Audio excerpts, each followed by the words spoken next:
Boa tarde a todos. Foi com muito agrado que recebi o convite do professor Ricardo Braga, que eu conheci na pós-graduação da Agribusiness, em conjunto com o ISA e com o ISEG. Pediu para eu dizer quem sou, o que faço e como vejo o setor atualmente e o que espero do seu futuro. Eu sou Francisco Sepúlveda da Gama Castanheira, entrei no ISA no ano letivo 95-96.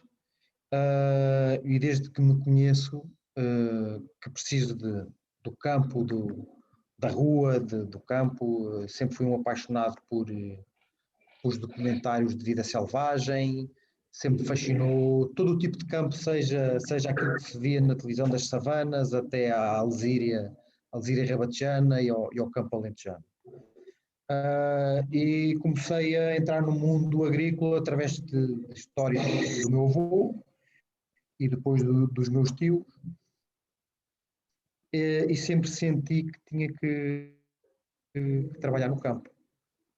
Quando me candidatei à universidade do ambiente, mas acabei por ir calhar a agronomia e ainda bem, porque acho que acertei em cheio. Sempre tive uma enorme atração por tudo que seja animais, plantas e paisagem. E sempre que podia, ainda durante o curso, trabalhava no verão, trabalhei três verões em controle de superfícies para o antigo FADAP, e isso entusiasmava muito ir ao campo com mapas. Nós tínhamos que identificar parcelas e tínhamos que localizá-las e fazer um itinerário. Trabalhávamos sempre aos quadros e tínhamos que fazer um itinerário para percorrer todas as parcelas e ver o que é que lá estava semeado, ou não estava, muitas vezes não estava, porque isso era para controlar as ajudas, os subsídios, e havia todo o tipo de falcatruas, mas também havia campos excelentes.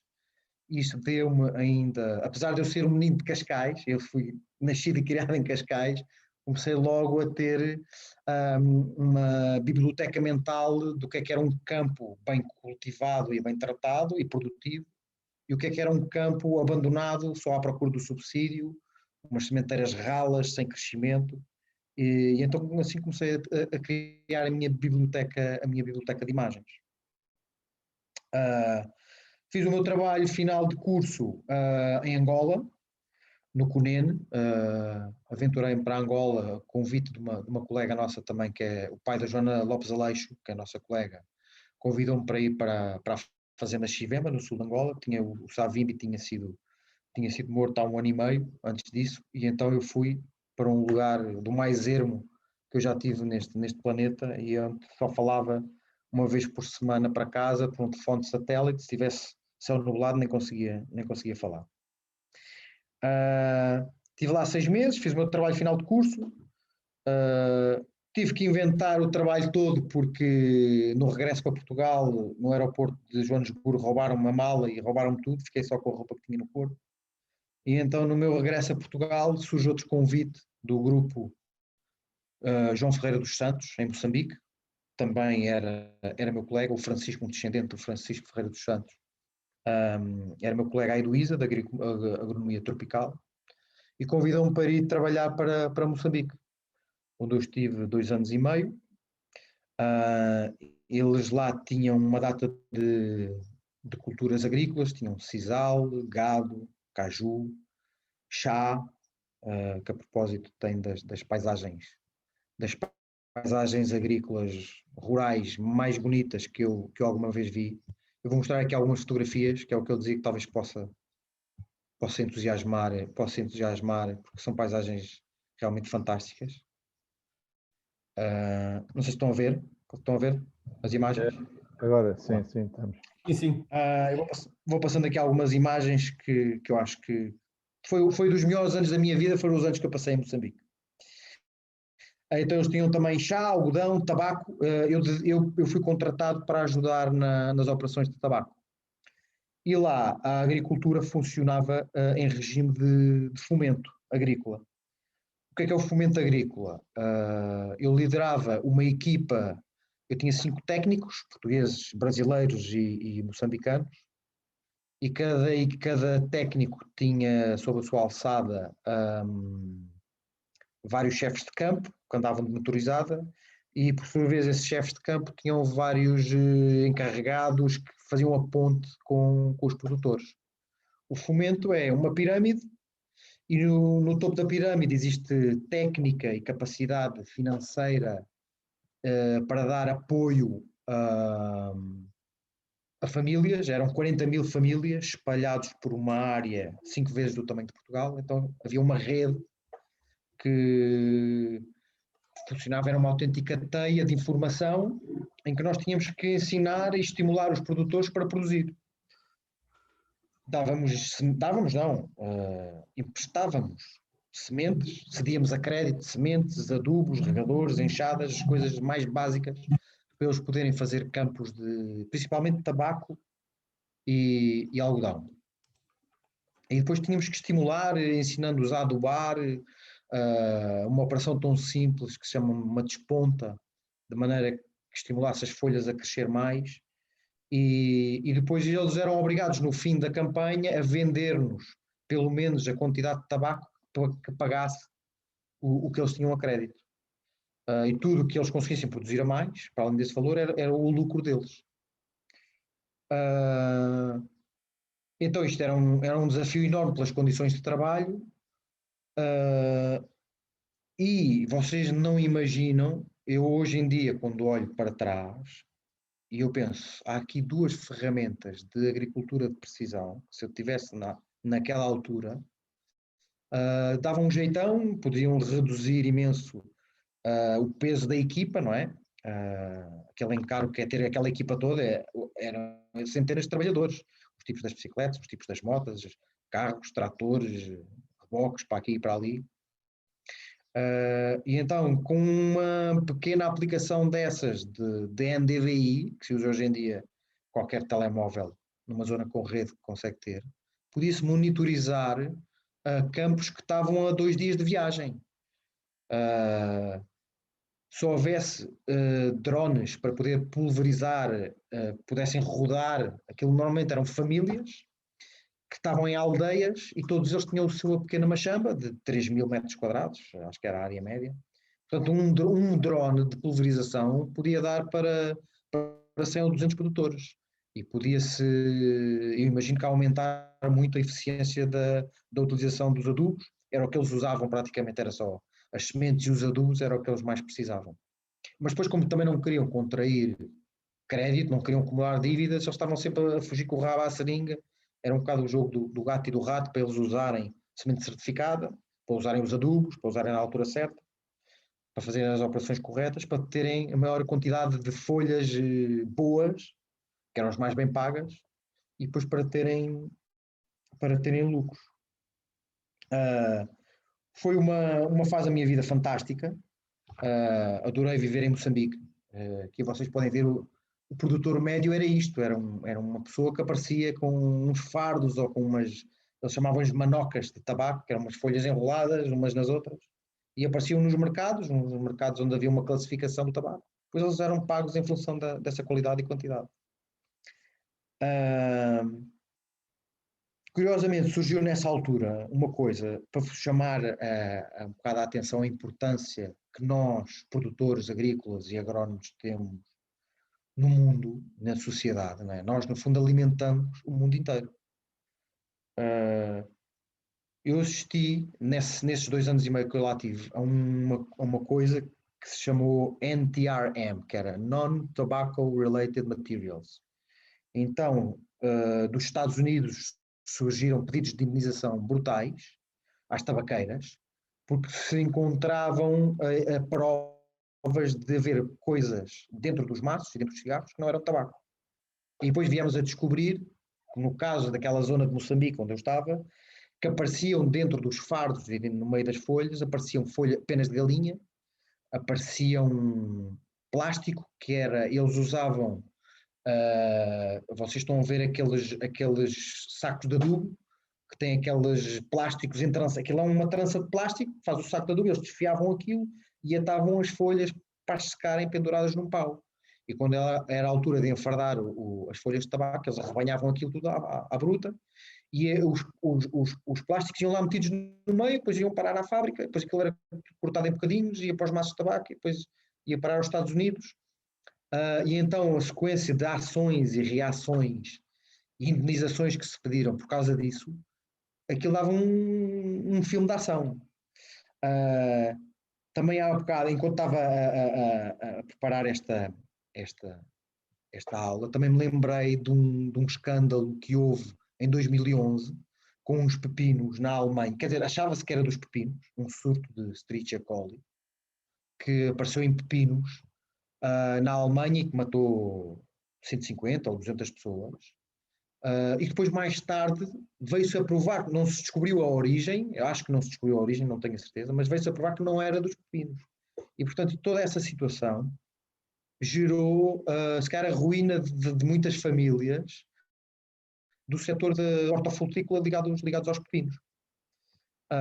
Portanto, nós, como técnicos, como responsáveis pela produção e transformação, embalamento, expedição dos nossos produtos que alimentam o mundo inteiro, temos que ter plena consciência que lidamos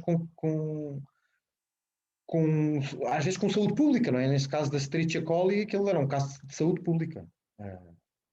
E não sei, se calhar até provocou tensões entre o governo da Alemanha e o governo de Espanha. Já não me lembro. Quem tiver interesse pode talvez ir pesquisar. Pronto, depois deste período em Moçambique, rumei para. Isto aqui é um mercado. Aqui é um mercado no meio do mato que nós tínhamos que erguer todos os anos para se comercializar o tabaco. E depois isto aqui era um mercado, outro mercado de tabaco, aproveitando uma infraestrutura antiga que havia lá com um chão de cimento já. Aqui estávamos a fazer justamente inspeções aos tais NTRM, que era para tentar evitar que materiais estranhos fossem parar às fábricas. Depois destes 2 anos e meio, rumei para o Brasil, onde tive a reorganizar uma fazenda. Foi uma mudança de paradigma total, passei de uma agricultura de subsistência para uma agricultura altamente comercial, industrializada. Pude ver os dois lados do prisma. Aproveito para deixar também aqui um alerta. Nós temos de ser sempre os responsáveis por tentar defender a nossa maneira de produzir, e aquela palavra da sustentabilidade que está tão em voga envolve muito mais do que só sermos poupados para o ambiente e para o planeta. A sustentabilidade envolve uma vertente social, económica e ambiental. E pegando um bocadinho naquela agricultura de subsistência que eu vi em Moçambique, se nós agora de repente baixarmos as orelhas e começarmos a usar técnicas que nos reduzem as produções, as produtividades, não é? Porque existem tipos de agricultura mais amigos do ambiente, mas que não são tão produtivas, como todos sabemos. Um dia hão de ser tão produtivas, ou até mais, quem sabe. Mas por enquanto não são. Mas se nós reduzirmos as nossas produtividades, quem sofre são os desgraçados que não têm para comer. Aqueles tipos que faziam 3.000 metros quadrados de tabaco para ganhar uns trocos para o tabaco e para a bebida, o resto do tempo eles passavam a capinar milho e a fazer farinha com as próprias mãos. Tinham um pilão onde faziam farinha de milho e eles comiam aquilo todos os dias. Eles todos os dias comiam aquilo. Portanto, se de repente proibirem o glifosato ou proibirem os transgénicos, ou se os governos mundiais levarem que as produtividades médias baixem significativamente, vai haver ainda mais fome no mundo, para além daquela que já existe. Portanto, eu depois passei de Moçambique para o Brasil, fui reorganizar uma fazenda de 12.500 hectares, tudo topo de gama, pista asfaltada para aterrar o avião do dono da fazenda. Tinha dos 12.500 hectares, eram 2.500 eram de regadio, eram pivôs, e 7.000 hectares era pastagem. Eu tinha 5.000 cabeças de gado. E foi uma mudança brutal para mim, foi um choque ir para ali. Pus em causa até a minha permanência na agricultura quando assisti campos de feijão de 100 e 200 hectares serem abandonados porque não compensava colhê-los. Os 12, os 25 pivôs estavam arrendados. Uma das minhas tarefas era recuperar essa área arrendada. E qual não foi o meu espanto quando um dos rendeiros não quis escolher 100 hectares de feijão porque o preço era muito volátil, o mercado do feijão era muito volátil por causa dos estoques, das safras, das safrinhas e daquilo tudo, e isso para mim era uma coisa completamente nova, completamente estranha. Fiquei escandalizado quando 6 meses antes tinha visto pessoas quase a morrer à fome em Moçambique e ali havia centenas de hectares de feijão a apodrecer ao ar. Lá superei esse trauma que me ficou. E foi foi aí nessa fazenda onde eu tive os primeiros contactos com tecnologias mais avançadas. Havia uma empresa que foi oferecer o serviço de mapear a fertilidade do solo e eles faziam quadrículas e tiravam várias análises e depois faziam um mapeamento da fertilidade. Isso para mim na altura era fantástico, eu nunca tinha visto ninguém fazer isso, estava habituado a outro tipo de agricultura. Também ajudei a implementar, junto do técnico pecuarista, ajudei a implementar a utilização de uma ferramenta que possibilitou gerir com muito mais facilidade as 5.000 cabeças de gado. Ele tinha uma malinha com um software que ele podia ligar às balanças e armazenar todas as pesagens do gado. Então, a diferença de 1 ou 2 quilos de carne nestas carcaças que vocês veem aqui, em manadas de 5.000 animais, é um acréscimo brutal. E então um bom maneio, uma boa gestão dos pesos era fundamental naquela fazenda. Mas o senhor que lá estava não era capaz de gerir isso. Então ajudei-o, ensinei-o a passar todas as pesagens para uma base de dados em Excel, depois era facílimo gerir a coisa. Eles lá tinham quilómetros e quilómetros de comedouros. Aqui podem ver uma imagem de.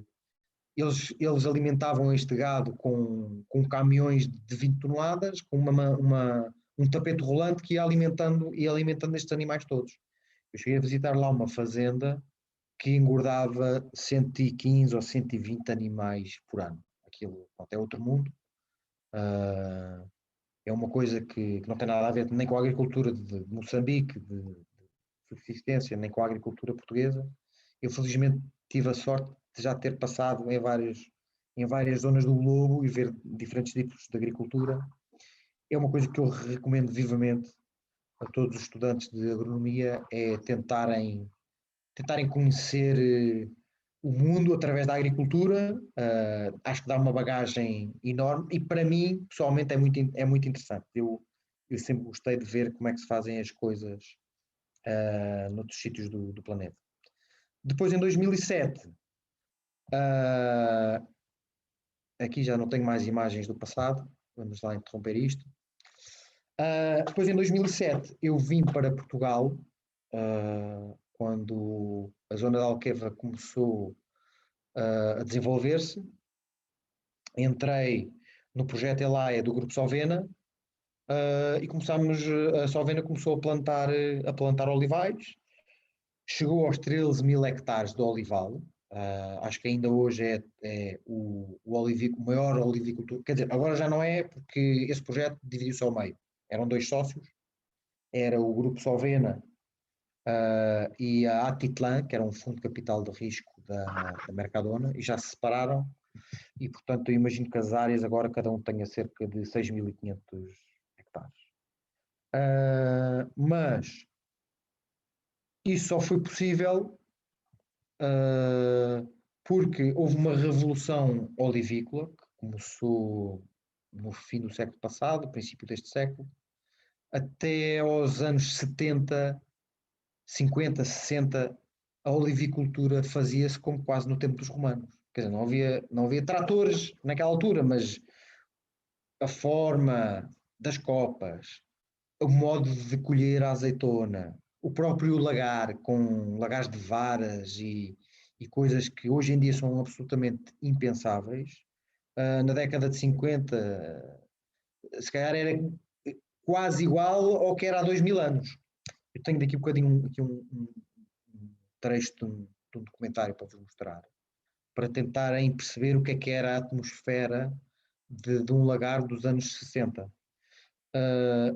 Hoje em dia, os lagares, quase que se pode lamber o chão, que aquilo é tão limpo que quase dá para lamber o chão. Mas essa aventura olivícola começou, esse projeto da Sovena, foi divulgado como sendo 10.000 hectares, com 5.000 hectares em modo intensivo e 5.000 hectares em modo super intensivo.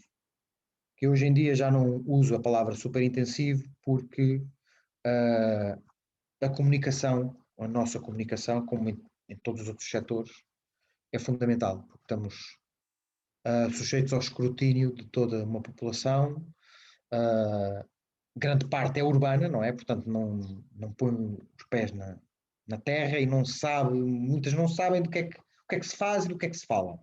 Portanto, acho que a comunicação é um processo fundamental da agronomia hoje em dia. E eu passei a utilizar a palavra olival em ceba, porque uma ceba é menos escandaloso do que uma coisa super intensiva. Parece que estamos a extorquir o sangue da terra. E então, este projeto eram 5.000 hectares em modo intensivo e 5.000 em SEB, mas a Solvena rapidamente percebeu que a SEB era o futuro, porque estava muito menos dependente da mão de obra, principalmente da mão de obra, e porque a eficiência da utilização da insolação era maior. A forma da copa, no fundo, ter um olival, que é uma parede contínua, ou ter um olival, que são árvores centenárias ou até milenares, uma a cada 10 metros com copas redondas, a eficiência da interseção da luz é muito superior num olival em sebe contínua. A aplicação dos produtos fitofarmacêuticos também é muito maior porque quase não há desperdícios. No fundo, estamos a fazer uma aplicação em spray, uma parede, portanto, quase nada passa para o outro lado. E se tivermos com os bicos próximos da parede, é quase tudo aproveitado. Há pouquíssimo escorrimento, se os volumes de calda forem bem calculados. E, portanto, é muito mais eficiente, acaba por ser muito mais barata a colheita, é mais fácil de organizar, porque a partir daí começaram a existir olivicultores com grandes áreas, antigamente não havia. Um dos exemplos é a zona de Jaén, que tem uma dimensão parcelar muito pequena comparado com aquela que nós podemos ver, especialmente no Baixo Alentejo, que é onde a evolução tem sido maior. E então, esta olivicultura moderna, acabou por seguir um caminho que já outras culturas tinham seguido, que foi o adensamento. No milho, antigamente, não se faziam searas com 80.000 sementes como se faz, ou 90.000 como se faz hoje em dia. E no olival acaba por ser um bocadinho a mesma coisa. E nós, ao pormos água através dos sistemas de irrigação, gota a gota, e adubos diluídos na água, conseguimos fazer com que as árvores cresçam muito mais depressa, conseguimos fazer com que a parede, a tal sebe, feche em 2 anos e conseguimos muito mais rapidamente começar a rentabilizar o investimento, que é caro. Ainda assim, é caro.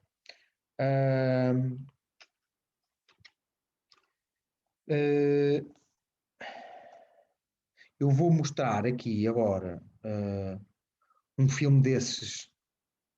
Onde é que isto está?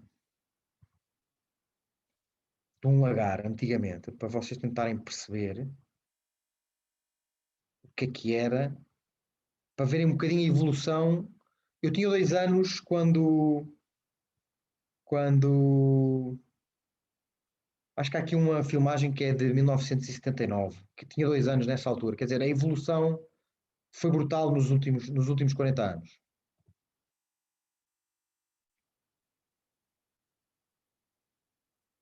Outra coisa interessante é em 1971, parece-me, fez os primeiros ensaios de Olival em Seba em Portugal, na Casa Cadaval, e também vou mostrar isso aqui. Foi uma coisa que não vingou, porque houve alguns erros que depois não se conseguiram corrigir e então abandonou-se essa ideia. Mas há aqui filmagens de um olival em Sebe, na Casa Cadaval, em 1967 ou 71, ou o que era, e de uma máquina a fazer uma colheita mecânica. Eles referem na peça que é a azeitona galega, que é uma variedade que cresce muito, e portanto não se adaptou naturalmente à sebe, e é muito suscetível à gafa, que também é uma coisa que numa sebe pode ter tendência a aparecer com mais facilidade. Nessa altura só se usava praticamente cobres e caldas bordalesas como fungicidas. Hoje em dia há toda uma panóplia de substâncias ativas que podem ser usadas e que ajudam a controlar a gafa, por exemplo. Então vou mostrar aqui um filme de um lagar como era antigamente e depois um filme de um lagar como é hoje em dia. Francisco, isso é extraordinário. Em 1960, um olival em Sebe. Sim, eu vou mostrar, é impressionante, é impressionante. Isto foi uma peça que a jornalista Anabela Samorrice fez. Estava eu na Sovena, portanto deve ter sido para em 2009 ou 2010. O documentário está no YouTube e chama-se DOP Azeite RTP2. Então eu passo aqui a mostrar. Espera aí que continuamos a ver o PowerPoint. Ok. Tens que passar a partilhar, despartilha Ok. isso e partilha. É este. Ok. A questão de quem é que descobriu a Austrália, não é? Diga. Isso revoluciona um bocadinho, porque a história atual é que o olival é sempre mais do sul de Espanha. Sim, mas não, está aqui a prova. Está aqui a prova. Vou já mostrar. Isso é extraordinário. Epá, não, de facto, Já se viu ou não? Portugal é um país incrível, de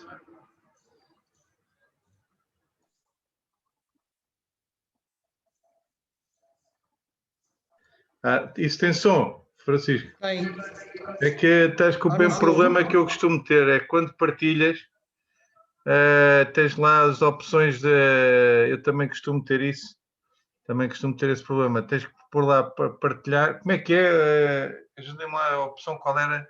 Tem que se fazer partilha e depois avançado e depois compartilhar cá em baixo, compartilhar som do computador. Portanto, partilhar e escolhes, além de escolher a janela, também tens que escolher aqui compartilhar som do computador.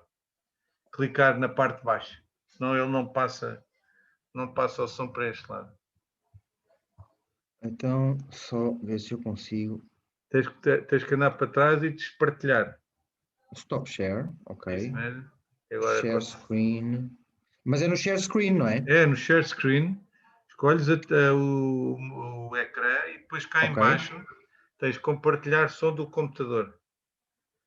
Na parte de baixo.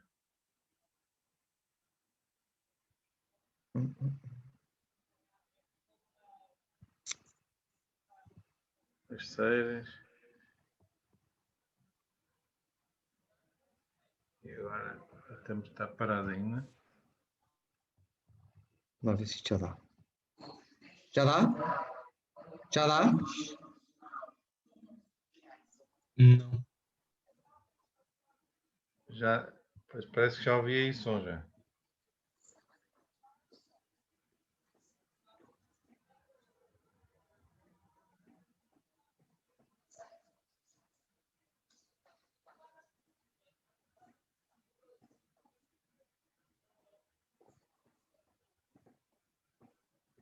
Não parece estar a passar.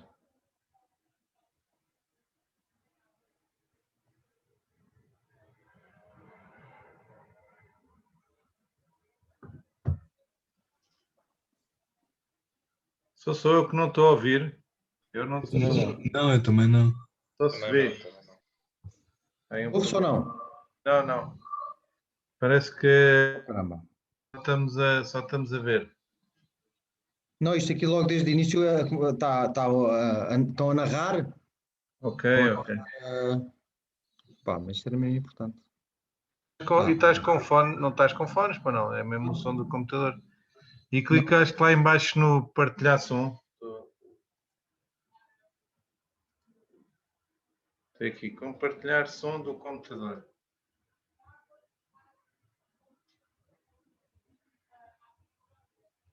Otimizar para videoclipe em tela cheia. Também pode ser uma opção.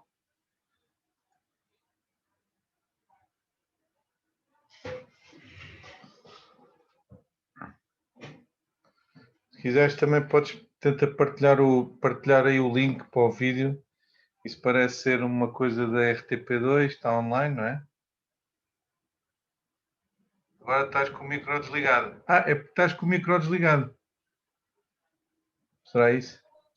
E agora? Agora sim. Mas estão a ouvir a senhora a falar? Não. Não se nada. Não. Ouve-se assim uns sons, mas depois é o mesmo problema que eu tive no outro dia. Há aqui uma técnica qualquer que ainda não está dominada. Partilha de som. Mas depois, Francisco, depois podes partilhar este link. Posso. Pronto, então eu vou só mostrar então as imagens. Vejam as imagens. Isto aqui é a jornalista a descrever o cheiro e o cheiro e aquilo que se vivia num lagar antigamente. Dá para perceber pelas imagens que aquilo devia ser um nojo. E depois vou mostrar um lagar moderno, não é? Um lagar moderno em que anda tudo de touca, o chão quase que dá para lamber. E depois vou mostrar o tal Olival em Sebe, na Casa Cadaval. Até isto tem uma legendazinha, diz Casa Cadaval, 1900 e tal. Entrevistam lá um senhor e depois vê-se a Sebe, vê-se um trator a tratar a Sebe e vê-se uma máquina a tentar colher assim com uns braços mecânicos a tentar tirar a azeitona da sebe. Então lá. Eu não vou dizer nada, quer dizer, eu posso ir comentando, porque a minha voz ouvem, não ouvem? Pois, exato. Sim, impecavelmente.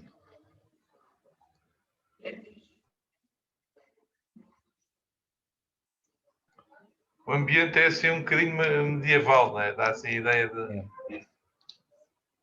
Até parece o nome da Rosa daquele filme. Pronto, usavam aqueles capachos, usavam Exatamente. o fuso em madeira, que acionava o levantar ou baixar de uma vara, que às vezes era um tronco com raízes. Havia o contacto direto com a massa da azeitona, o que já não acontece com os lagares automatizados de hoje em dia. Lá está ele a mexer com as mãos. Pois.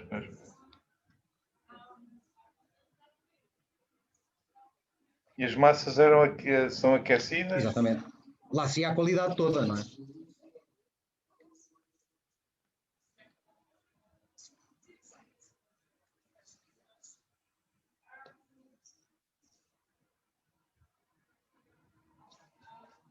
Pronto, agora vou-vos mostrar um lagar de hoje em dia.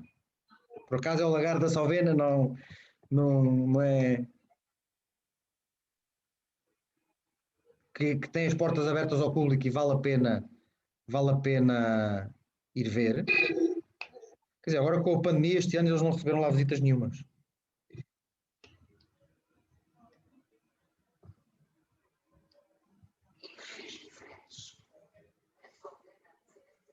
Este lagar cheira bem, uma pessoa entra lá dentro e cheira a verde, aqueles atributos que se reconhecem nas colheitas, as colheitas no cedo, aquele cheiro a erva verde, aquele cheiro a mais para a frente, aquele cheiro a frutas. Pronto, agora vou mostrar o olival em sebo.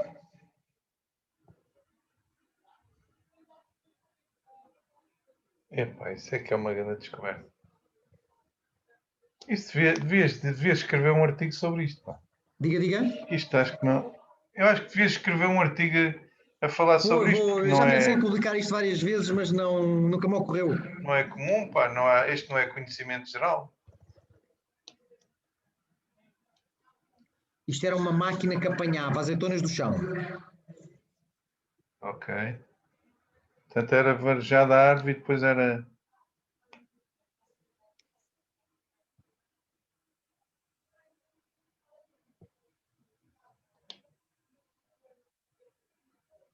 É um trabalho, era pessimamente mal pago, estes ranchos.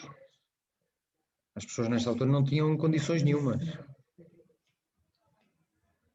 Parece que esta semana este tópico voltou à baila. Das condições de trabalho. Pois.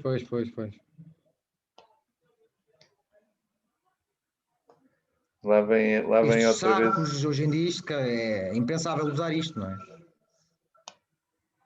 Este senhor é professor da Universidade de Évora e está aqui a falar na mecanização e na adaptação das máquinas aos vários tipos de copa. Pronto, cá está a SEB, em 1971 em Santarém. Com o cultivar galega, estão a dizer. Isto é inacreditável, pá. Quer dizer, o que é que aconteceu aqui? Não havia fungicidas suficientemente potentes para se poder controlar as doenças, não é? Era só cobre e calda bordaleza. E esta variedade é uma variedade de crescimento muito, muito vigoroso. Olha para isto. Mas pronto, o engenheiro Sousa Veloso a entrevistar o Sr. Lúcio de Sousa, administrador da Casa Cadaval, em 1971. O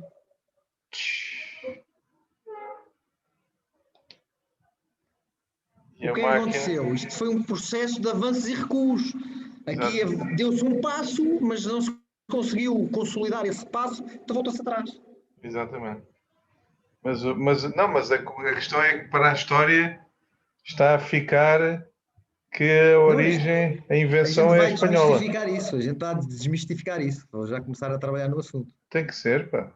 É fundamental. Mas pronto, nós não podemos ter os louros porque o nosso sistema não vingou. É assim. Mas pronto, é história. Exatamente. Fizemos uma ou duas apostas erradas, mas depois aprendemos e rapidamente. Aliás, nós somos o país do mundo que produz maior percentagem de azeite virgem extra.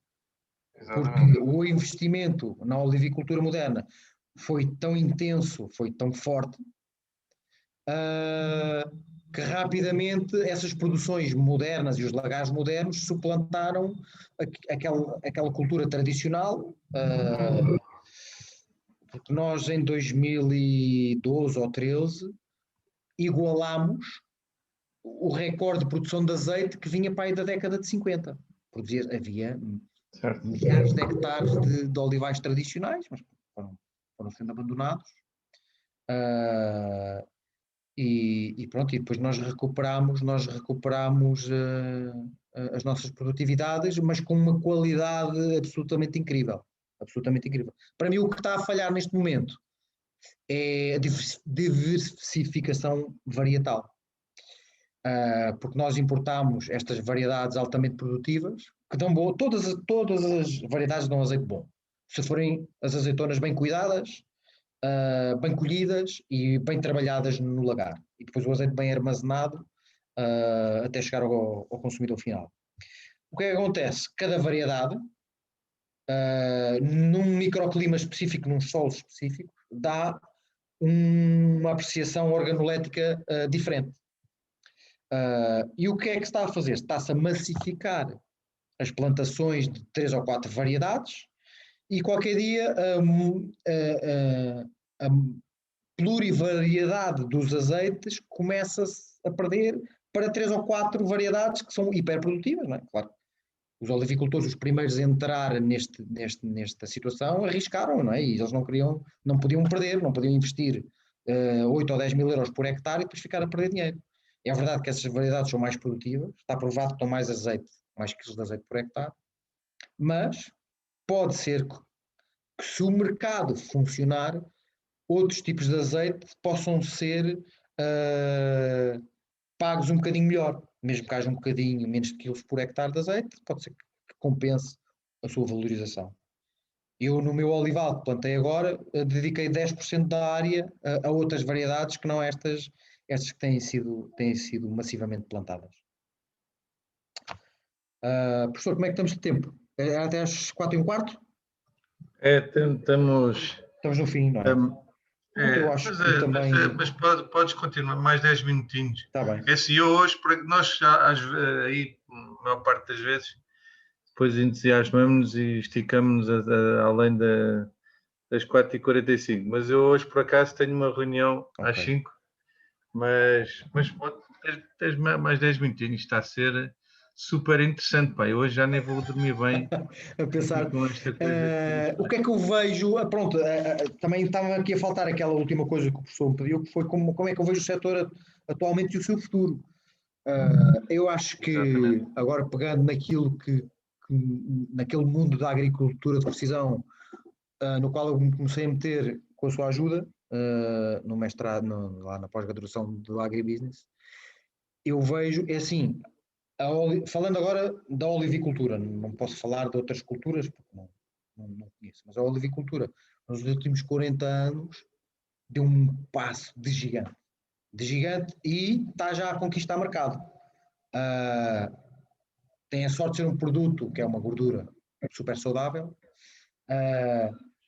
tem por um lado uma desvantagem, mas que pode ser vista como um caminho, que é as pessoas não sabem apreciar azeite e é muito fácil e é muito divertido, porque há muitas pessoas que veem no azeite rançoso aquele azeite da sua memória, da sua infância, mas que é um azeite que não presta, que não é sequer azeite virgem extra.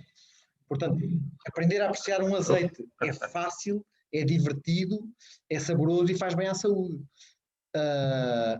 Agora, com os confinamentos e com as pandemias e com todas essas preocupações com a saúde, abriu-se uma pequena brecha para o azeite conquistar cota de mercado.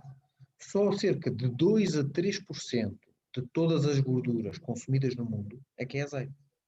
Portanto, existe um caminho enorme para percorrer e começou a ser percorrido com o aumento das produtividades e com a melhoria da qualidade do produto. Agora surge a pandemia, as questões de saúde e o azeite ajuda. Apesar de haver, acho que pode haver aqui um contratempo, que é um sistema de classificação dos alimentos que se chama Nutri-Score, que está a entrar em vigor e classifica o azeite com a letra C, que é uma coisa surpreendentemente má para o setor.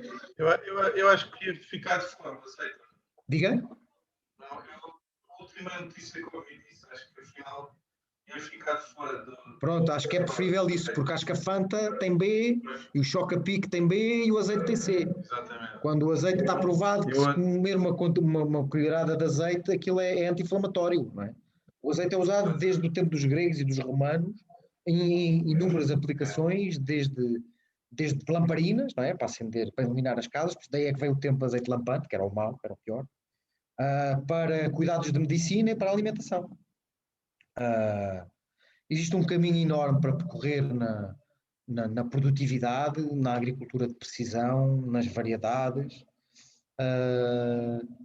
e depois concretamente na parte do campo, onde é que eu vejo que nós podemos, coisas que eu vejo aparecer nos LinkedIn, nas redes sociais. No outro dia vi um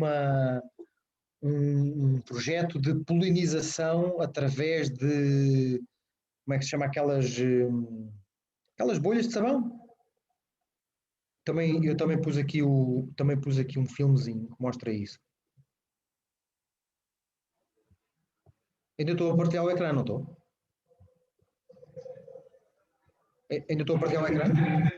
Uma coisa que me interessa, cartas de produtividade do Cartas de olival, produtividade vai ser já uma realidade. Isso aí já começaram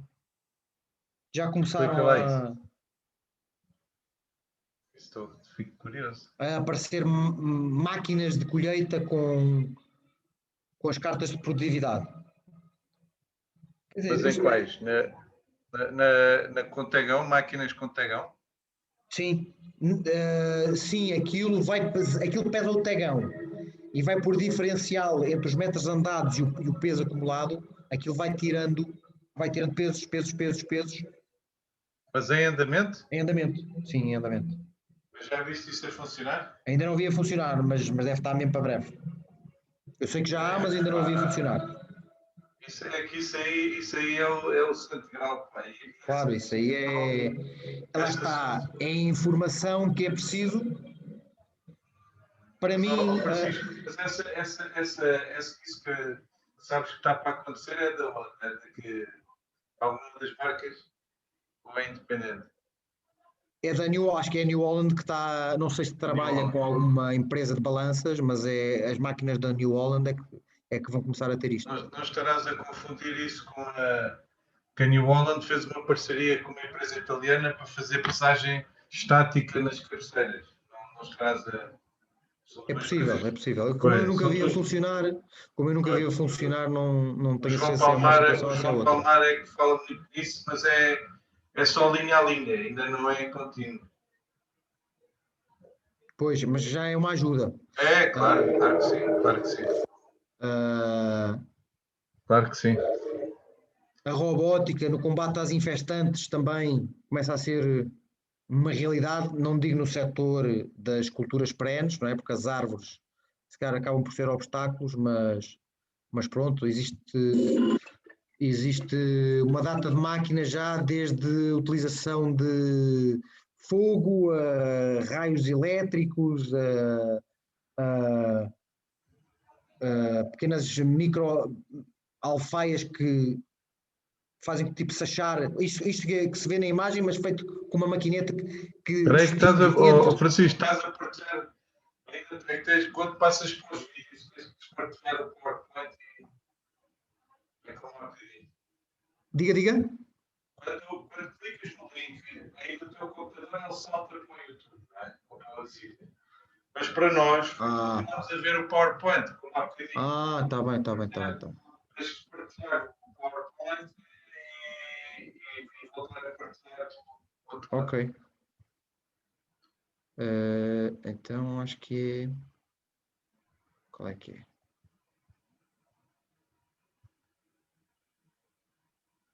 Será este? É este?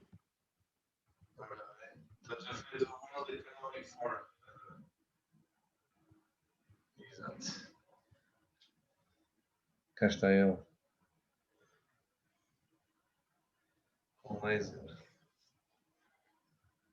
Pronto, estas máquinas distinguem entre o que é a nossa cultura e o que é um invasor. Isto, pronto, qualquer dia vai ser uma realidade. No caso do olival, eu imagino que tratar as árvores não como uma população toda igual, mas árvore a árvore, no fundo. Um olival é um conjunto de indivíduos, não é? Se forem todos da mesma variedade, são todos muito parecidos, mas não são iguais.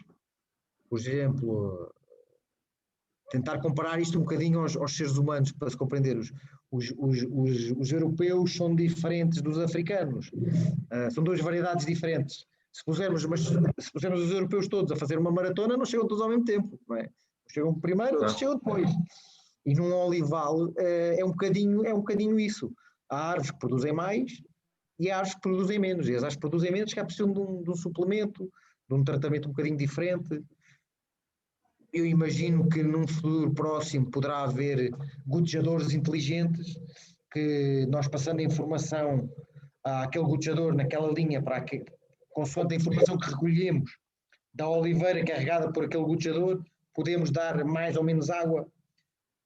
Há todo um mundo de invenções por aplicar, por descobrir.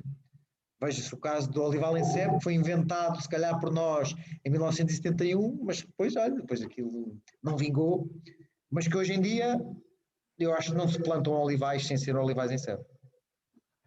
talvez uma pequena parcela, uma coisa assim mais caseira possa ter. Há muitas pessoas que ainda não conseguem ver a sebe com o seu esplendor e a sua beleza, como eu já estou habituado a ver, gostam mais da árvore, o olival, aquela paisagem romântica que há do olival tradicional. Mas pronto, mas a realidade é que a olivicultura em sebe veio para ficar e agora é só uma questão de aplicar outras variedades nesse sistema e ver o que é que dá. E pronto. Pronto, eu tinha mais ou menos, acho que já falei nos assuntos que queria. Espero que tenha sido interessante. Completamente. Acho que podemos também fazer perguntas e É respostas. isso, é isso.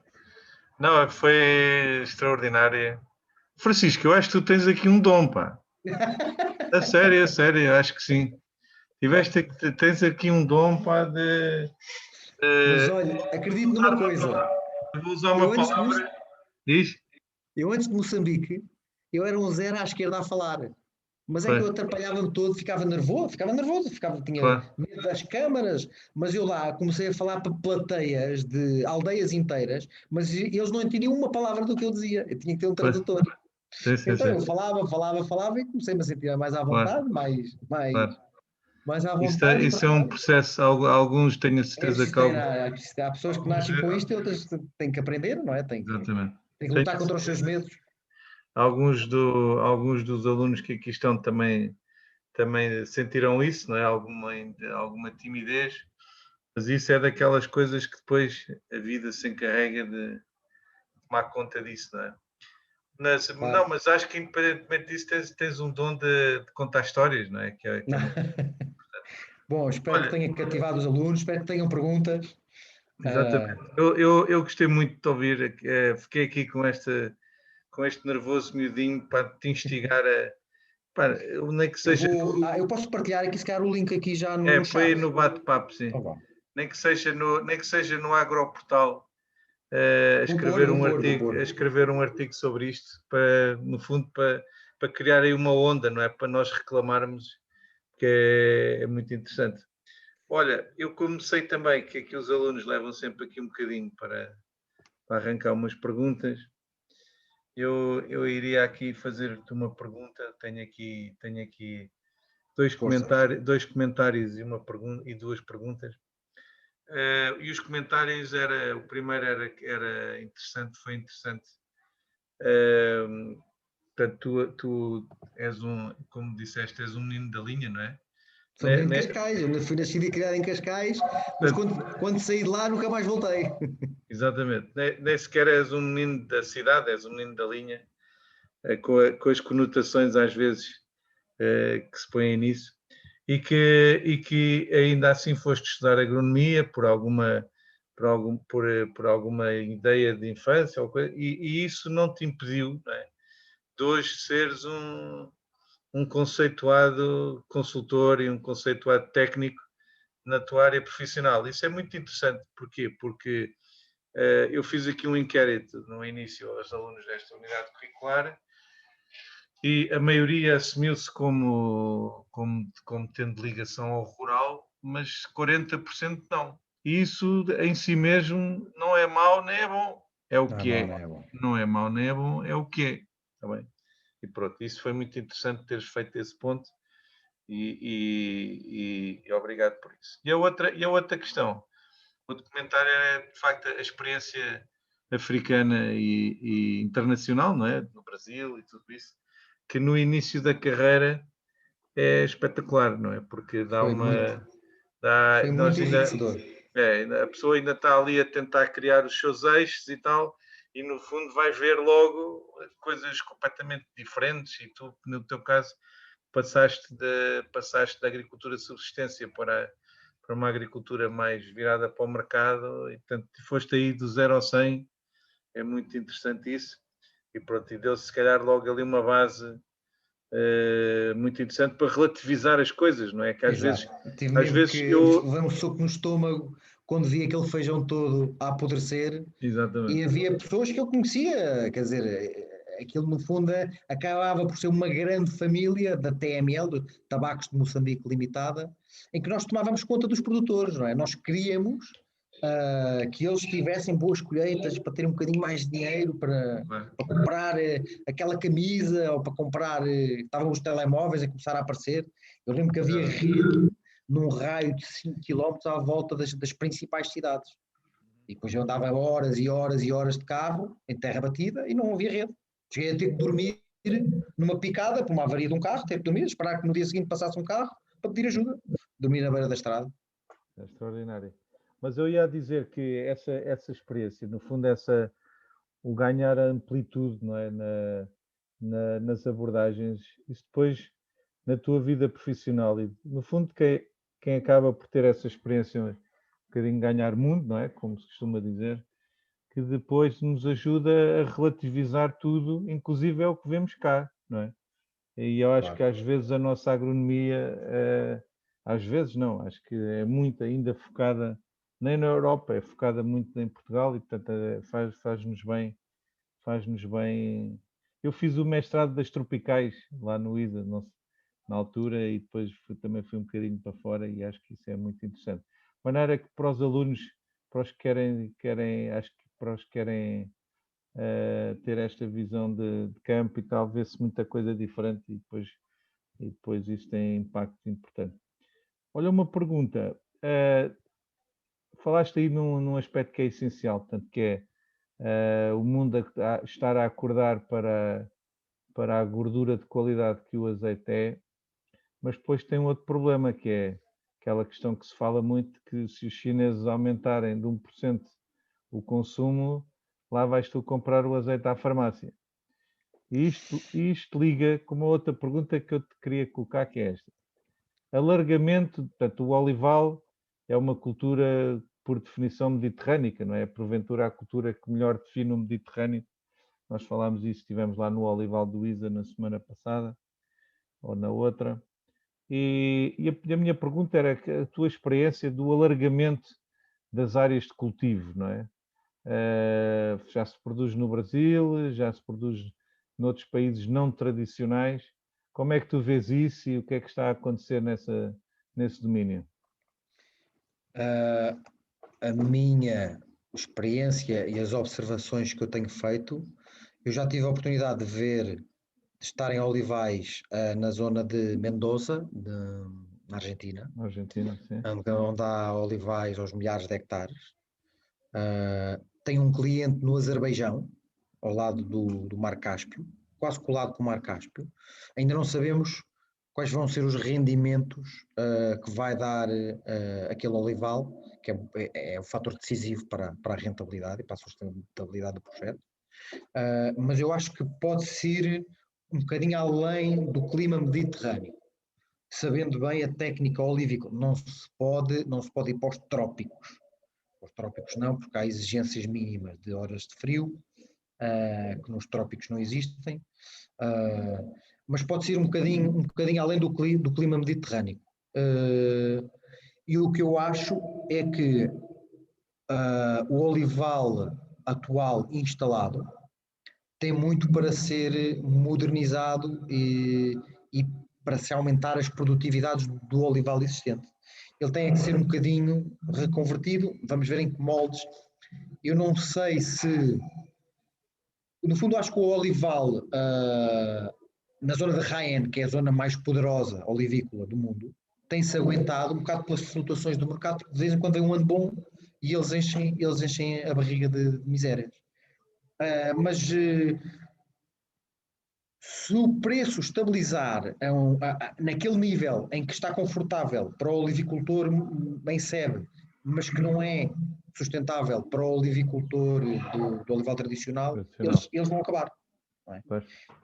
Mas agora aí aquilo envolve milhares de famílias, não é? Vai havendo sempre proteções dos governos e da comunidade europeia, é tudo um jogo já um bocado político.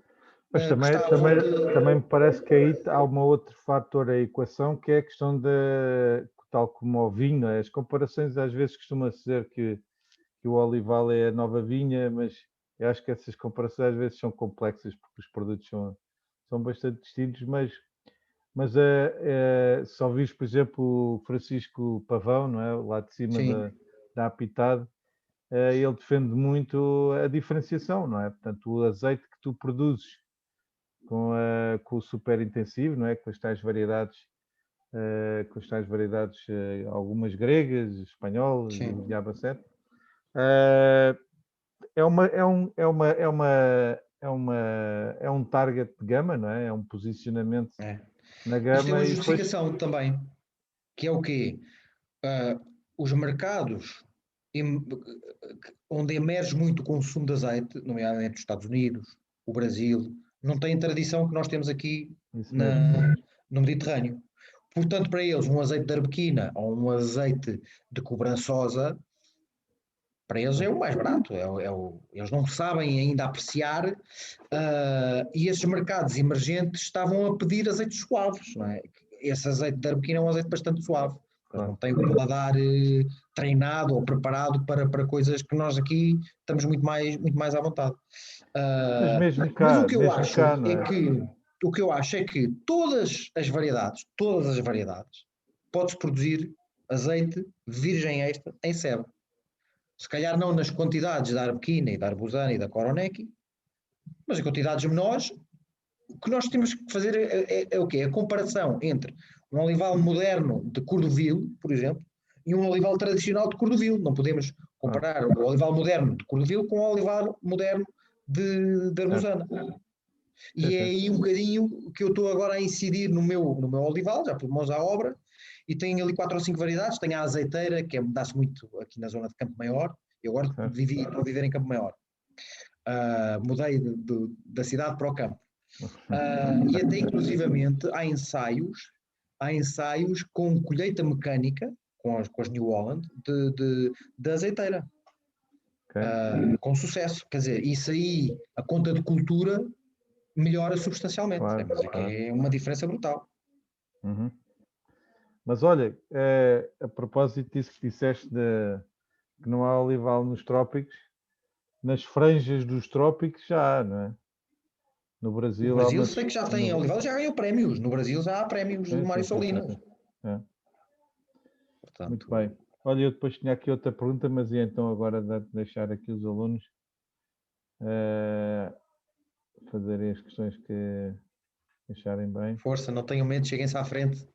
Nenhuma pergunta é estúpida. Ora bem. Vamos a isso. E se houver alguma menos forte, agora é o momento para a fazerem, quando são alunos. É melhor agora do que mais tarde. Força. Aí o Guimarães, Guimarães, tu és um tipo forte aí nas perguntas. Então eu vou fazer mais uma, vai, enquanto vocês pensam. Francisco, olha uma coisa. Portanto, nós lá naquela unidade curricular, no módulo da pós-graduação, falámos bastante de algumas, genericamente, né? Porque ele é um módulo curto, mas das várias aplicações, etc. E eu percebi que na altura que aquilo estava a tocar de lá dentro de ti, em algum ponto, fazer sentido em algumas coisas, mas depois falaste aqui deste aqui os exemplos, coisas um bocadinho mais futurísticas, não é? De robôs e tudo mais. E eu ia-te perguntar isto. O que é que tu mudaste? Se mudaste alguma coisa, depois de teres ouvido falar, portanto, na facilidade com que se acedem a cartas de NDVI, nas possibilidades de fazer fertilizações diferenciadas, etc., nas cartas de condutividade elétrica, tudo isso. O que é que, assim, dá-me aí 2 ou 3 coisas que tenha impactado na tua prática comum? Passei a utilizar muito uma aplicação que se chama One Soil Scouting, que nos dá a informação do índice do NDVI, e comecei e já consegui, e foi até com o António Grave de Jesus lá no olival que ele gera, e já é muito óbvio práticas que nós fizemos em zonas do olival que tinham menores crescimentos. Nós fomos ao terreno, descobrimos qual era o problema, pusemos em prática 1 ou 2 ações E o Olival respondeu ao longo destes 2 anos e já não se nota a diferença. Brutal. Portanto, o NDVI foi uma das coisas que eu passei a usar. Não vou, e especialmente quando tenho que ir a um cliente novo, não vou sem passar uma vista de olhos pelo ecrã, os campos que eu vou ver. Muito bem. Já agora, nesse Olival, qual era a causa A causa era uma drenagem interna. Ok. Portanto, quando o Olival foi instalado, não se teve isso em consideração. Portanto, tivemos que atuar. Já essas árvores estavam a morrer, tinham metade do tamanho das outras, havia muitas a começar a morrer. O que é que nós fizemos? Substituímos as mangueiras por um débito de gotejador inferior, com gotejadores mais próximos, para tentar manter o caudal na linha.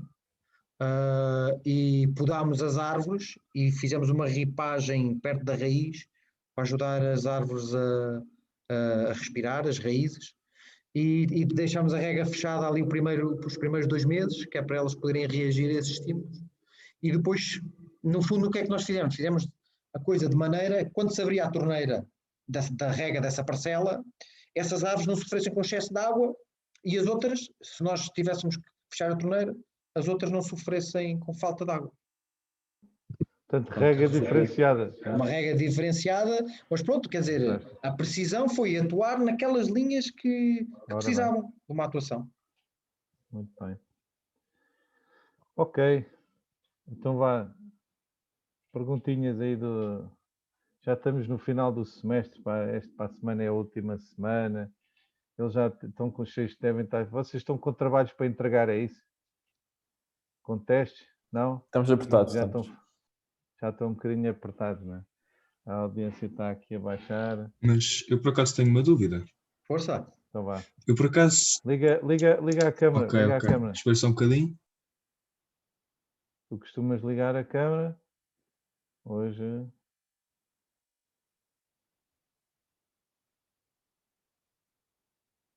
Oi? Estás aí? Sim, senhor. Aí está, o Rogério. Pronto. Boa tarde. Uma dúvida. Eu também estava interessado também, talvez, um dia ir trabalhar para a África. O que é que o senhor recomenda, por exemplo, cursos, como é que é, como é que é, o que é que nos Como é que se vai lá parar, é isso? lá? Como é que se vai lá parar? Exato. Como é que se vai lá parar? Também. Como é que foi no teu caso, Francisco? Olha, no meu caso, eu sempre tive um desejo de conhecer a África. E surgiu uma conversa até de café, eu estar à procura de um projeto em África. Havia um gabinete no ISA, que não sei se hoje em dia está o gabinete das saídas profissionais, onde eu me fui informar e fui procurar se havia algum projeto, alguma empresa em África que tivesse a precisar de alguém, porque eu precisava no fundo de uma empresa para fazer um estágio e fazer um trabalho. E surgiu essa empresa, surgiu esse contacto, e depois tudo só dependeu de mim. Eu tive que me atirar de cabeça e ir lá parar, vencer todos os meus medos, e tive aventuras incríveis em África, desde atravessar fronteiras naqueles candongueiros que vêm com a caixa cheia de pessoas lá atrás, não é? Tudo totalmente ilegal e muito, muito perigoso, não é? Uma pessoa tem que ter sempre o pé atrás, quando em África as coisas não funcionam como cá. E depois a segunda experiência foi eu estava a caminho da minha primeira experiência, e a pessoa que me convidou para ir trabalhar para Moçambique, para os tabaco, disse: "Epá, é estupidez, não vais para ali porque temos este projeto e precisamos lá de pessoas", e foi fácil. Depois até o segundo convite apareceu de uma forma muito natural, e é uma aventura que eu recomendo. Portanto, tinhas essa vontade, foste ao dos melhores gabinete. anos da minha vida. Rogério, atenção a uma coisa, aqui 2 ou 3 comentários. Na altura do Francisco, os investimentos que havia, estou a falar concretamente em Angola, em Moçambique, não são os que existem hoje, não é? Portanto, há bastantes mais oportunidades, digamos assim, a nível de ONGs, há muita coisa mais sistematizada. E depois outro comentário que eu queria fazer, Francisco, nós temos aqui alunos do Brasil, está aqui a Beatriz, tem a câmara ligada e tudo, está a Perla, e acho que está mais o Pedro, também o Spinelli também está aqui, e também temos da África, não é? Também tínhamos, não sei se está aqui alguém, para dizer que qualquer um, quer dizer, o Brasil é um país, não é? A África é um continente. A diversidade, não é? O Francisco, falaste da África por uma questão de facilidade de discurso, não é? Porque a África sim, é claro. um continente com uma diversidade gigante, não é? Gigante. Portanto, grosso modo, falaste no sentido de grosso modo, as coisas passam-se de uma determinada maneira, tal como na Europa também há uma grande diversidade. Claro. E cenários bastante diferentes dentro do continente. Não é? Estamos a falar sempre de generalizações e há tudo, não é? Há tudo. Mas o professor falou aí nas ONGs, acho que é um excelente ponto de partida. Há muitas ONGs a trabalhar em África e precisam sempre... Conheço o Paulo Faria? Paulo Faria. Conheço, que está em Angola, não é? Está em Angola, exatamente. Sim. Ele está por uma ONG. Ele é do meu ano. É do meu ano e da minha turma. E há quem diga que a África vai ser o celeiro do mundo dentro de uns anos, ou umas décadas. Essa população continua a crescer assim, só a África é que nos salva. Olha uma coisa, eu não percebi no Brasil exatamente onde é que estiveste, qual foi o... Estive no município de Unai, Minas Gerais. Minas Gerais. Minas Gerais. Algum de vocês é de Minas Gerais? A Beatriz ou o Pedro? Pedro é de São Paulo. Pedro é de São Paulo. Está bem. Muito bem. Mais perguntas? Posso fazer então, professor? Que é também, por acaso, é mesmo sobre o Brasil, que é já do que o engenheiro mostrou e mesmo pelo que se vê, mas agora das coisas que eles fazem, das integrações de lavoura, pecuária, floresta e assim, e pelo que via antigamente já de pivôs e coisas mais mecanizadas. Nós atualmente, seja na produção de cereais ou alguma na pecuária, temos a aprender a ir para o Brasil. Quem é que está assim mais avançado, digamos, em termos destas culturas? Talvez mais cereais e mesmo práticas mais sustentáveis ou assim. Temos lá a aprender? Sim. Olha, posso dizer, a olivicultura, Portugal está na linha da frente. Mas cereais, o milho, Portugal também tem agricultores excelentes e que são ótimos a comunicar, como o engenheiro João Coimbra. Agora, soja, girassol, arroz. O Brasil tem uma coisa fantástica que vocês daqui podem procurar, podem investigar. E enquanto eu lá estive, eles davam todo o apoio que eu precisava, que são as Embrapas. Ou são organismos muito poderosos. É uma empresa pública. É uma empresa pública e funciona muito bem. Eles respondem aos e-mails, dão imensas ajudas. E depois tem, para cada zona do Brasil, tem uma Embrapa específica, ou às vezes até tem mais do que uma em várias zonas do país, como o país é tão grande e tem tanta diversidade. Tem as Embrapas, tem Embrapa Milho e Soja, tem Embrapa Gado, tem Embrapa Abacaxi, e eles são centros de investigação brutais e são perguntas, a questões, a visitas, e são uma fonte de informação e de experiência enorme. José, posso complementar aqui nisto? Força. Esta empresa pública Embrapa é qualquer coisa de extraordinária. Há uma que é uva e vinho. Há mais investigadores dedicados à vinha no Brasil do que há em Portugal. Ok? Só isto. É um indicador. E com isto me calo. Brutal. Né? Chega, só isto dá para... Portanto, a tua pergunta é muito legítima, não é? Ou seja, em que país é que eu posso aprender sobre, por exemplo... Os cereais no Brasil, sem dúvida. Depois depende muito depende muito da cultura, depende muito se queres ir para um ambiente que seja parecido com o nosso, por exemplo, a Austrália na vinha também tem muita coisa interessante, a Califórnia. Depois é um bocadinho, agora, se queres ir para coisas muito diferentes, não é? Obviamente que os trópicos são o Francisco estava a falar na safra e na safrinha. Agora vamos aqui pedir a um dos alunos do Brasil que expliquem. Beatriz, explica lá aí aos tugas o que é a safra e a safrinha. Vá. Professor, eu não sei se eu vou ter condições de responder de uma forma... Se não conseguires, o Pedro e a Perla ajudam, dão uma ajuda. Explica lá. Força. Não querem arriscar? Pronto. Então vá, Francisco, explica lá. Dá lá aí um toque. Então, a safrinha, a safra é a cultura principal que eles têm naquela época do ano em que lhes garante mais a colheita, e no intervalo entre o fim dessa colheita e o ressemear dessa mesma colheita passado um ano, eles têm ali um espaço de tempo que tem condições para receber outra cultura, na qual eles não apostam tanto,